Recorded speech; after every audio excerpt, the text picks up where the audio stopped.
নমস্কার। প্রত্যেক আমার ফেসবুকের সমস্ত বন্ধু বান্ধবী এবং সমস্ত যারা ফলোয়ার আছেন ফেসবুকে সমস্ত ফলোয়ারকে আমি বিজয়ার আজকে দশমীর শারদীয়া দশমীর প্রীতি শুভেচ্ছা ও অভিনন্দন জানিয়ে আজকের লাইভটা আমি শুরু করছি।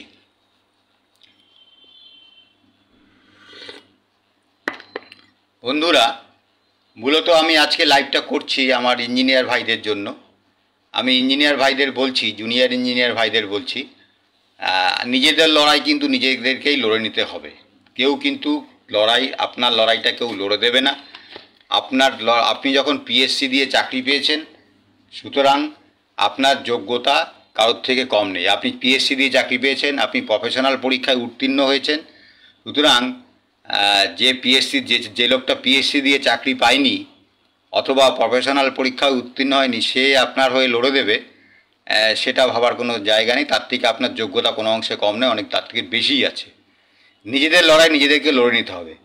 জুনিয়র ইঞ্জিনিয়ারদের দুর্ভাগ্য, আমাদের জুনিয়র ইঞ্জিনিয়ারদের দুর্ভাগ্য যে জুনিয়র ইঞ্জিনিয়ার বা সাব অ্যাসিস্ট্যান্ট ইঞ্জিনিয়ার যেটাই বলুন না কেন, তাদের পিছন দিক থেকে টেনে ধরার লোক থাকে। তা সবসময় পিছন দিক থেকে টানার একটা লোক থাকে, তাদের এগিয়ে নেওয়ার কোনো লোক নেই। 34 বছর একটা সংগঠন পিছন দিক থেকে টেনে ধরেছিল, তারা অনেক কিছু করতে পারত। কারণ বিগত 34 বছরে যে সরকারটা ছিল, সেই সরকার তাদের যে কর্মচারী সংগঠন ছিল, রাজ্য কোঅর্ডিনেশন কমিটি, তাদেরকে মান্যতা দিত। কর্মচারী সংগঠনকে মান্যতা দিত এবং কর্মচারী সংগঠন যা যা দাবি করেছিল সরকারের কাছে, যেমন গ্রুপ ডির চেয়ার ছিল না, সেই চেয়ার কিন্তু রাজ্য কোঅর্ডিনেশন কমিটির লড়াইয়ে আন্দোলনেই গ্রুপ ডির চেয়ার হয়েছে, ইত্যাদি বহু দাবি দাবা কোঅর্ডিনেশন কমিটি আদায় করেছে। সেই 34 বছরের রাজত্বে সেটা আদায় করেছে। কিন্তু আমাদের দুর্ভাগ্য হলো যে আমাদেরকে যারা রিপ্রেজেন্টেশন করতো যে সংগঠনটি, সেই সংগঠনটি আমাদের হয়ে কোনোদিনও বলেনি। তারা শুধু অন্যদের কথা ভেবে গেছে, যেমন ইরাক ইত্যাদি দেশের বাইরে বিদেশে চলে যেত।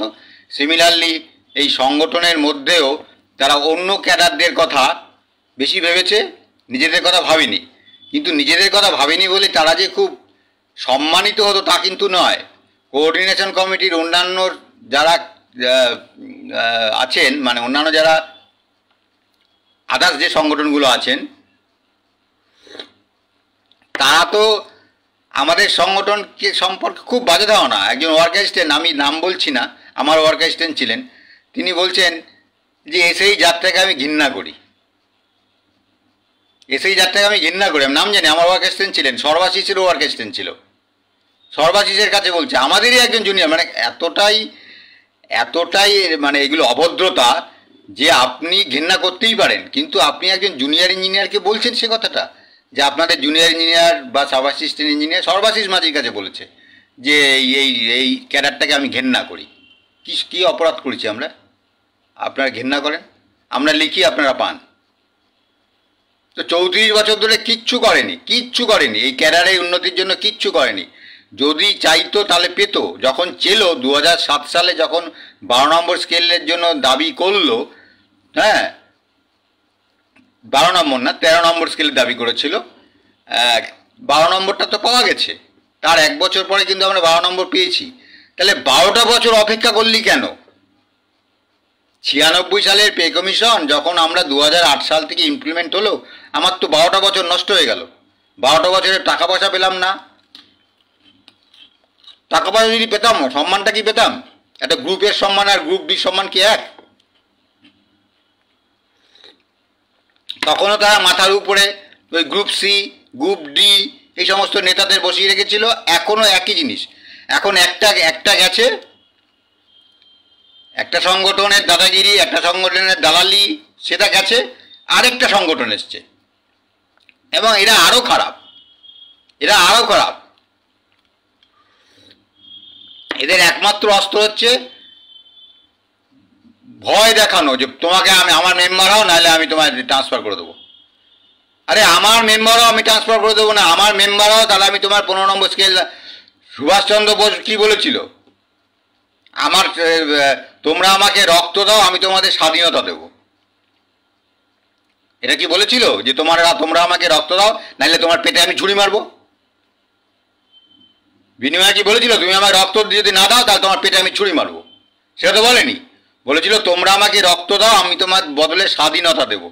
তা সেরকম এরাও তো বলতে পারে তুমি আমার মেম্বার হও, আমি তোমাকে 15 নম্বর স্কেল দেবো। তুমি আমার মেম্বার হও, আমি তোমাকে ন্যায্য ডিএ পাইয়ে দেবো। তুমি আমার মেম্বার হও, আমি তোমাকে 50% কোটা, এই পদে 50% কোটা পাইয়ে দেবো। তুমি আমার মেম্বার হও, 8, 16, 25 পেতে 8 বছরই 8 পেতে তোমার 10 বছর লাগবে না। 8, 16, 25 পেতে তো আমাদের 8 বছর পেতে 10 বছর হয়ে যায়, 10 বছর পেতে 12 বছর হয়ে যায়। আমার নিজেরই হয়েছে, আমি কাকে কি বলছি? আমার নিজেরই হয়েছে। 2019 সালের আমি 25 বছর এন্টাইটেল হয়েছি, তার ফাইনাল পেমেন্ট পেলাম 2025 সালে। 2025 সালে ফাইনাল পেমেন্ট পেলাম। এরা হ্যারাস করে, এই আমাদের ক্যাডারটাকে বিভিন্ন অন্যান্য ক্যাডাররা হিংসা করে, হ্যারাস করে। তার একটাই কারণ যে আমরা তাদের সঙ্গে ওই 34 বছর একসঙ্গে সংগঠন করেছি, তাদেরকে নেতা বানিয়েছি, এখনও আমরা সেই পথে হাঁটছি। এখনও আমরা একটাকে নেতা বানিয়েছি যে পরীক্ষা দিয়ে চাকরি পাইনি। তা আমি একটা জয়েন্ট এন্ট্রান্স পরীক্ষা দিয়ে ডিপ্লোমাতে ভর্তি হয়েছি বা ডিগ্রিতে ভর্তি হয়েছি, তারপরে আমি ফার্স্ট ক্লাস নিয়ে পাস করেছি, তারপরে আমি কঠিন পিএসসি পরীক্ষা দিয়েছি, পিএসসি পরীক্ষা দিয়ে আমি জুনিয়র ইঞ্জিনিয়ার চাকরিটা পেয়েছি। তা আমার নেতা তো একটা ইঞ্জিনিয়ার হবে, তাই কি না? আমার ভাগ্য নির্ধারণ করবে কে? আরেকজন ইঞ্জিনিয়ার। তা না করে যদি কেউ পিছনের দরজা দিয়ে চাকরি পাওয়া লোক, তাহলে তাকে তোলা তুলে দিতে হবে। তো এইসব জায়গায় নাম লেখাচ্ছেন, এইসব এরা তো যেহেতু পক্ষে কোনো কাজ করছে না, কর্মচারীদের পক্ষে কাজ করলে তো বলতে হয় না যে তো তোমাকে আমি ট্রান্সফার করে দেবো। এবং যারা বিরোধী সমিতি করে বা অন্য কোনো সমিতি করে, তাদের ধরে ধরে ট্রান্সফার করে দেওয়া হচ্ছে। এইবার সেই ঝিকে মেরে বউকে শেখানো, যেরকম একটা কথা বলে না যে প্রাণজিৎ কৌশিককে মারলাম, প্রাণজিৎ আর কৌশিককে ট্রান্সফার করে দিয়েছি, সেই দেখে অন্যরা লাইন লাগাবে। রামকৃষ্ণকে ট্রান্সফার করে দিয়েছি, অন্যরা লাইন লাগাবে। কিন্তু পাচ্ছেনটা কি? তার চেয়ে ট্রান্সফার হয়ে যাওয়া ভালো। এইরকম মেরুদণ্ড থাকার থেকে অমেরুদণ্ডী প্রাণী হওয়া ভালো।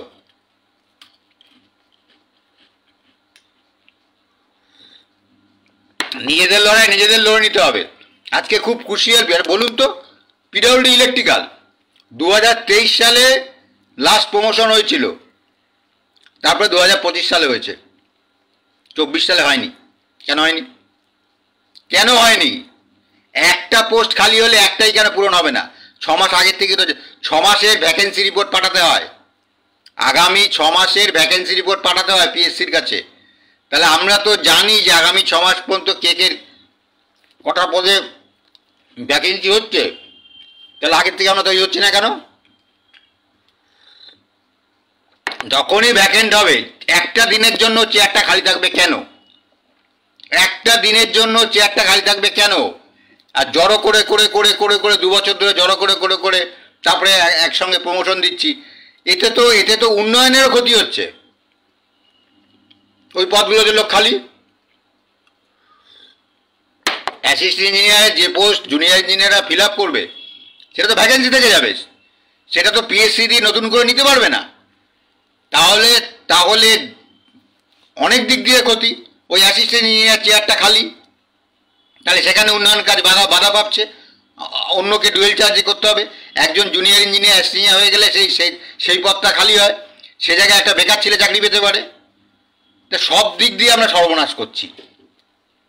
আর বড় বড় কথা বলছি, মিটিং করছি, বিশাল মিটিং করছি, ব্লেজার পরে যেতে হবে। তো ব্লেজার পরে যদি যেতে হয় তাহলে যেন ব্লেজার পরা লোকই নেতা হয়। তোমার তলার স্কেলে যে চাকরি করছে সে ঠিক করে দেবে আমার ভাগ্য, আমি ব্লেজার পরে যাব। আরে ব্লেজার পরতে গেলে অ্যাটলিস্ট এই গ্রুপে সার্ভিস তো করা উচিত। যারা এই গ্রুপ সার্ভিস করে না, তাহলে ভিখারি সাহেব হয়ে যাবে। হ্যাঁ, এই গ্রুপের নিজে সার্ভিস করে ব্লেজার পরে যাবেন, ব্লেজার তো মানাতে হবে। গরমকালে ব্লেজার পরে যাবেন, তার মানে আপনার একটা এয়ার কন্ডিশন গাড়ি লাগবে। তো এয়ার কন্ডিশন গাড়ি 12 নম্বর স্কেল দিয়ে হয়? আপনি 12 নম্বর স্কেল পাবেন, প্রমোশন পাবেন না।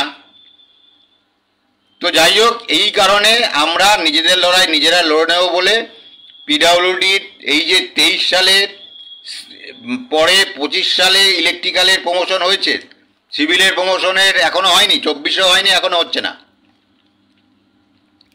পিডাব্লিউডি সিভিলের 1.5 বছরের উপর শুনছি প্রমোশন হচ্ছে না।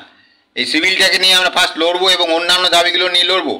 আমরা হোয়াটসঅ্যাপের একটা গ্রুপ করেছি অলরেডি, যারা প্রমোশন পাবেন, কিন্তু যারা প্রমোশন পাবেন শুধু তারাই কেন ওই গ্রুপে থাকবেন?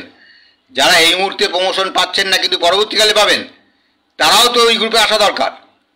আরেকটা গ্রুপ আমরা খুলেছি, গতকালকে এই গ্রুপটা খোলা হয়েছে। সেটা হলো সমস্ত দপ্তরের জুনিয়র ইঞ্জিনিয়ারদের নিয়ে। শুধুমাত্র পিডাব্লিউডির প্রমোশনের গ্রুপ যেরকম আমরা খুলেছি, similarly PWD, PHE, WRDD, PNRD, MED সমস্ত ইঞ্জিনিয়ারিং দপ্তরের জুনিয়র ইঞ্জিনিয়ারদের নিয়ে আমরা আরেকটা গ্রুপ খুলেছি। সেখানে আপনারা আপনাদের হোয়াটসঅ্যাপ নাম্বার আমার ইনবক্সে দিতে পারেন। আমার হোয়াটসঅ্যাপে আমার নাম্বার তো অনেকের কাছেই আছে, হ্যাঁ, আমাদের সংগঠনের ডায়েরি খুললেই আমার নাম্বার পেয়ে যাবেন। তাছাড়া আমার ইনবক্সে দিয়ে দিতে পারেন।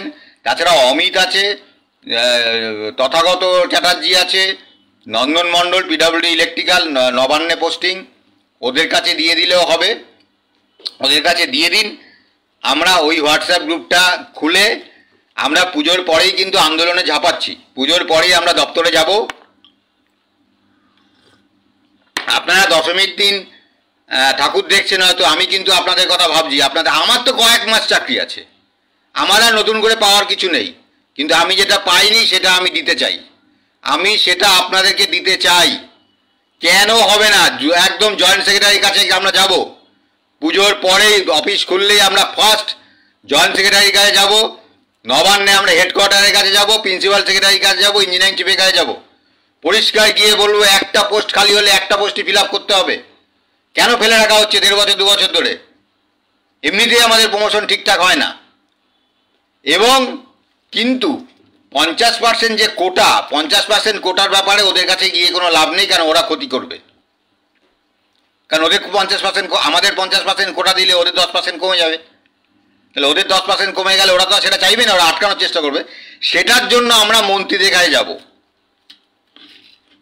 সমস্ত মন্ত্রীদের কাছে যাব। মুখ্যমন্ত্রীকে আমরা প্রিন্সিপাল সেক্রেটারির কাছে যাব, দপ্তরের চিফ সেক্রেটারি, প্রিন্সিপাল সেক্রেটারি,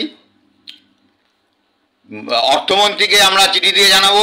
আমার চিঠির ড্রাফট সব তৈরি করা হয়ে গেছে অলরেডি। আমি চিঠির ড্রাফট লিখেছি এবং গ্রুপে ফেলেও দিয়েছি। কারো যদি কোনো অসুবিধা থাকে, কেউ আপত্তি জানায়নি। প্রতিনিয়ত চিঠি যাবে। চিঠি এখন তো চিঠি দিতে 5 টাকার এও লাগে না, মেলে পাঠিয়ে দেওয়া যায়, বাই মেল করে পাঠিয়ে দেওয়া যায়। অলরেডি 25শে মে, সম্ভবত 30 কি 25 তারিখে মে মাসে একটা চিঠি মন্ত্রীকে আমরা করেছিলাম। আমাদের সাধারণ সম্পাদক চিঠি করেছেন মে মাসে, ওনার চিঠির রেসপন্স আমরা পাইনি। কিন্তু এবারে আমি অ্যাজ এ প্রেসিডেন্ট আমি চিঠি দেব।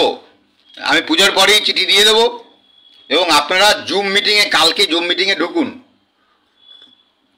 কালকে রাত্রি 9টার পরে আমরা একটা জুম মিটিং করব। জুম মিটিংয়ে ঢুকে কার কি সমস্যা বলবেন।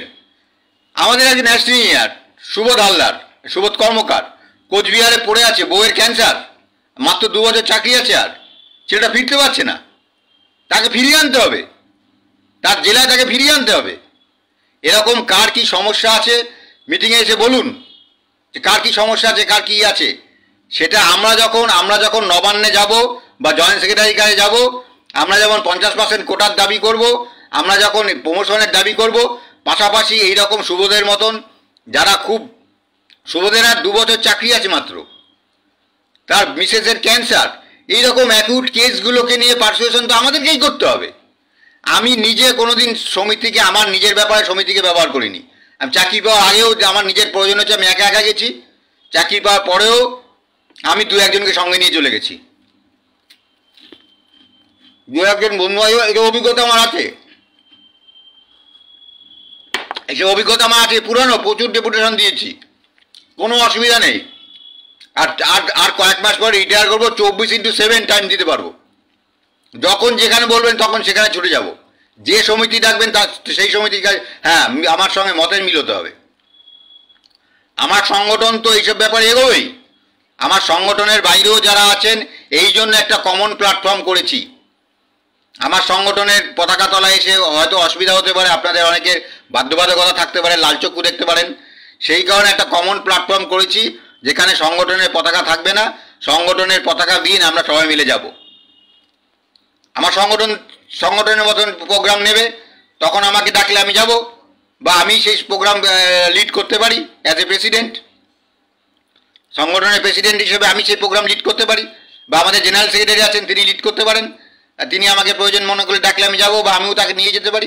এছাড়াও আমরা সবাইকে নিয়ে যাব এবং বারবার আমরা দেখানোর চেষ্টা করব, আমরা যখন যে অফিসারকে বা যে মন্ত্রীকে আমরা ডেপুটেশন দেব, আমরা শুধু বলবো একটু বাইরে যান, বা একটা মিস কল দিচ্ছি বাইরে স্লোগান তুলুন, দেখুন আওয়াজ ঢুকবে।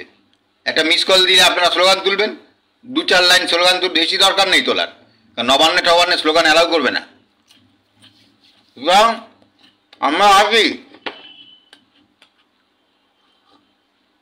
আমরা মন্ত্রীদের গিয়ে বোঝাবো যে আপনারা আমাদের 10% কোটা যদি বাড়িয়ে দেন আপনার সরকারের খরচা কমবে। আর যারা দালাল আছে, দালালরা যদি আসে, দালালদেরকে জিজ্ঞাসা করবেন ডিএর ব্যাপারে কি করেছেন, লক্ষ্মীর ভান্ডারে যদি টাকা বাড়তে পারে, পূজা অনুদানে যদি টাকা বাড়তে পারে, তাহলে আমাদের বেতন বাড়ে না কেন? আমাদের বেতন বাড়ে না কেন? আপনার 10 বছরে আপনার কি 10 বছর ধরে শুধু চারাই নিয়েছেন আর তোলা তুলেছেন, অ্যাচিভমেন্ট কি? অ্যাচিভমেন্টে তো জিরো, বিগ জিরো কি অ্যাচিভমেন্ট? চাঁদা দেবেন না? বিভিন্ন প্রোগ্রামে যে চাঁদা চায় প্রোগ্রামের নাম করে, হ্যাঁ, তোলা আপনারা তো ভালো মতন জানেন, যারা তোলা দেয়, আমি তোলা কাউকে দিইনি, আমি জানি না কে নেয় কে নেয় না, আমি জানি না, এগুলো শুনি তোলা দিতে হয়, তা আমি কোনদিন কাউকে তোলা দিইনি, আমার কাছে কেউ কোনদিন তোলা মানে সাহসও পাইনি চাওয়ার। কিন্তু আপনারা যারা জানেন, যারা তোলা দিয়েছেন, তারা আমাকে ফোনে বলবেন, আমাকে ফোন করে বলবেন, আপনার নাম আমি বলবো না, লাইভ করে বলে দেবো তোলার কথা, কত টাকা তোলা দিয়েছেন, কি দিয়েছেন। বিভিন্ন প্রোগ্রামে অনেকেই তো বলে, দাদা জানেন তো এত টাকা দিয়েছিল, চেয়েছিল, এই আমি জানি। একজনকে আমি বললাম যে তুমি পোস্টিং নেবে নিউ সেক্রেটারি বিল্ডিংয়ে, বলে দাদা আপনি আমার জন্য বলবেন, আমি অসুবিধা কি আছে, আমার জায়গায় চলে আসো তুমি, আমি নিউ সেক্রেটারি বিল্ডিংয়ে ওয়ার্কিং জায়গায় আছি, তুমি বলে হ্যাঁ আমি জানি দাদা, ওই অফিসটা আমি ছিলাম আগে, আপনি আমার জন্য বলবেন, হ্যাঁ আমি নিশ্চয়ই বলবো। বললাম, নবান্নে গিয়ে বললাম, আমার এক্সিকিউটিভকে বললাম যে আমি 7-8টা নাম দেখালাম, যে দেখুন আমি তো থাকবো না, আমি 7-8টা নাম দেখালাম, আমার থেকে ওই নামটা পছন্দ করলো, বলে এই ছেলেটা আমার খুব পছন্দ, খুব ভালো ছেলে, মাস্টার ডিগ্রি ছেলে, বউ এক্সিকিউটিভ ইঞ্জিনিয়ার, হ্যাঁ, বলে ওই ছেলেটা আমার সঙ্গে দেখা করতে বলুন। তো ও দেখা করলো, আমাকে বলল দাদা আপনি আমার জন্য করছেন কেন? হ্যাঁ আমি তো এইসব বিচার করে করি না, হ্যাঁ তোমাকে ভালো ছেলে তুমি জানি, বললো ঠিক আছে।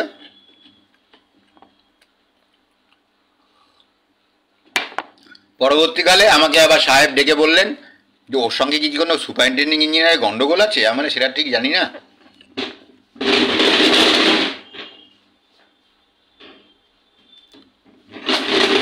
বললো ওর সঙ্গে কি সুপারিনটেন্ডিং ইঞ্জিনিয়ারের কোনো গন্ডগোল আছে? আর সেটা তো ঠিক জানি না আমি, তাহলে জিজ্ঞেস করতে হবে। তো কোনো একজন সুপারিনটেন্ডিং ইঞ্জিনিয়ারের সঙ্গে গন্ডগোল, সেই কারণে ওর পোস্টিংটা হলো না। সেই সুপারিনটেন্ডিং ইঞ্জিনিয়ার সেই রাগ পুষে রেখেছে তখনও। তাই আমি আপনাদের সকলকে বলছি, পূজার মধ্যে আপনারা পূজা এনজয় করুন, কিন্তু পূজার পরে কিন্তু আমরা মুভমেন্টে নামছি। দেখুন পিডব্লিউডি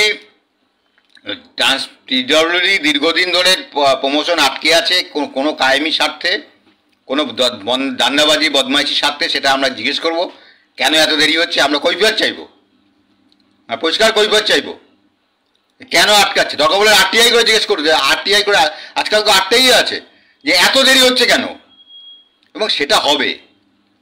পিডব্লিউডির দীর্ঘদিন ধরে আটকে আছে, পিডব্লিউডি ব্যাপারটা আমরা সহজে সাকসেস পেয়ে যাব, ওটায় কোনো অসুবিধা হবে না। আবার যেটা হবে, যেই প্রমোশন হয়ে যাবে, যারা আমাদের গ্রুপে যুক্ত হয়েছেন, যারা প্রমোশন পেয়ে যাবেন তারা বেরিয়ে যাবেন এবার।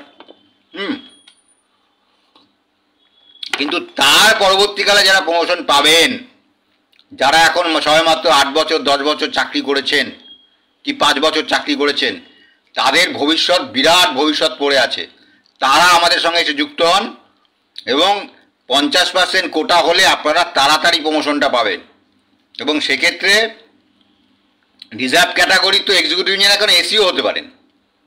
রিজার্ভ ক্যাটাগরি আমার সঙ্গে যারা ঢুকেছে তারা এক্সিকিউটিভ ইঞ্জিনিয়ার হয়েছে, হ্যাঁ, কিন্তু জেনারেল ক্যাটাগরি অ্যাস্টিনিয়ার হয়ে রিটায়ার করে যাচ্ছেন। সেই জন্য রিজার্ভ ক্যাটাগরি যারা, তাদের এইটা খুব দরকার। এবং পরীক্ষাটা 6 বছর কেন, পরীক্ষাটা শুরুতেই, এটা গিয়ে বোঝাতে হবে মিনিস্টারদের যে পরীক্ষাটা শুরুতে হলে আপনার অসুবিধা কোথায়। আপনারা কেন আমাদের 6 বছর আটকাচ্ছেন? 6 বছর আটকে কাজ শিখে, কাজ শেখার পর পরীক্ষা হয়? কাজ শেখার পরীক্ষা কি মিল আছে নাকি? কাজ আমরা হাতে কলমে করি, আমরা কি ডিজাইন, আমরা কি থিওরিটিক্যাল কাজ শিখি? আমরা হাতে কলমে কাজ করি। তাহলে একজন অ্যাসিস্ট্যান্ট ইঞ্জিনিয়ার সে যখন ঢুকেই পরীক্ষা দিতে পারছে, তাহলে আমি কেন দিতে, তার কাজে অভিজ্ঞতা লাগে না? তা তিনি পাস করছেন কি করে? সেই জন্য পরীক্ষাটা শুরুতেই দিতে হবে। পরীক্ষাটা যদি শুরুতেই দেওয়া হতো তাহলে হয়তো আমারও পরীক্ষা দেওয়া হতো। বয়স বাড়লে বিভিন্ন রকম ঝামেলা হয়ে যায়, আমি পরীক্ষা দিইনি। আমি যখন পড়ছি তখন যদি আমাকে পরীক্ষা, ভেবে দেখুন, আমি যাদবপুরে পড়ছি, সেই সময়টা আমি যদি প্রফেশনালটা দিতে পারতাম, আমার এক পড়ায় তো দুটো হয়ে যেত, একই পড়ায় তো আমার দুটো হয়ে যেত।